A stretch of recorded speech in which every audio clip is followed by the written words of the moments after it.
And welcome back. It's the day after midterms, our first chance to process the winners and the losers. Earlier this week, we brought in UT professor Dr. Jeremi Suri. He is back to give us some more insight. So we both talked about, we were up till about 2 or 3. At least. Yes, just really going through all of the results. First, let's just talk about the biggest takeaways in the state races. Well, I think things have stayed the same. After this long, hard campaign, we have the same leaders for the most part, and the country looks about the same. Our state looks about the same in the voting. The elections ran smoothly. We had high turnout. We had a lot of young people come out to vote. But the result is pretty much where we started, with the same governor, the same lieutenant governor, and most of the same people elected in most of our areas. Definitely. Okay, let's head to South Texas now. We know that a lot of eyes were on South Texas. We talk about the triple threat. A lot of people expected a red wave, but it was more like a splash. And so for you, Democrats also, they were locked out of the statewide races. Is Texas in a deadlock? Like you said, things really stayed the same. I think they did. I think what we've seen is that even with the new districts that were drawn, there still is a strong reservoir of Democratic support among Latino and Latina voters and others in the southern part of the state.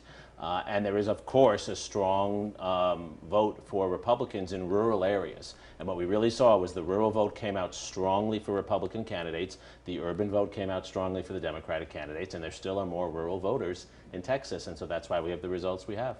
Okay, so we're seeing the party, usually we're used to seeing the party with the White House lose seats in the midterm, but this time it didn't really seem to follow that pattern. What do you think changed in this election? It's such an extraordinary thing, actually, right? Which is that most presidents in their first term, in their first midterm, lose a lot of seats in Congress. This was true for George H.W. Bush, it was true for Obama, it was true for Bill Clinton. It wasn't true for George W. Bush only because of 9/11. Why did that not happen this time? I think for two reasons above all. First of all, the Republican Party is very much attached to Donald Trump, and many of the candidates who lost, who would have won otherwise, races that should have been winnable by Republicans in Pennsylvania, for example, were races where Trump candidates were running who were pretty far to the right and associated with Donald Trump. And Donald Trump is not popular among many voters around the country. He is with some, but not with others. And I think the second reason that Democrats did better than expected was because they had run good campaigns in many places. Someone like John Fetterman in Pennsylvania is a Democrat who can appeal to working class voters. Someone like Mark Kelly, who's ahead in Arizona right now in the Senate, he's a Democrat who's a former astronaut.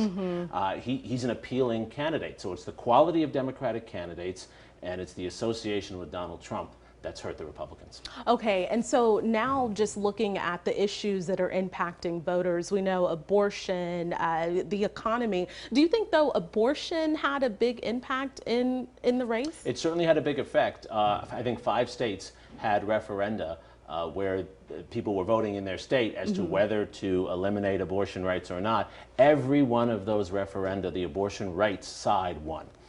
In all of those states, the killing of abortion or the ending of abortion was not what came out of the election. So what we are seeing is that even many conservative voters want to protect certain abortion rights for women, and that certainly helped Democrats on the margins. It doesn't look like that was the most important issue, the economy was, but it does look like it helped Democrats, especially in these close races. Okay, and speaking of close races, we still have a few that we are monitoring because we know that those are headed to a runoff. Absolutely, and it's extraordinary how close this is. This is the most evenly divided we've seen our country, certainly in the last 50 years. As of right now, it's about 50-50 in the Senate, that's what it looks like, and it's about half-half in the House, also 218 to 217. It's extraordinary. It is. So that means we'll have you back for more analysis soon. I'll be delighted. Thank you. All right, Dr. Suri, thank you so much. And of course, if you want to get a look at those election results, just scan this QR code on your screen. This will take you to the elections page at KXAN.com, and that's where you will find all of our in-depth coverage on your local races,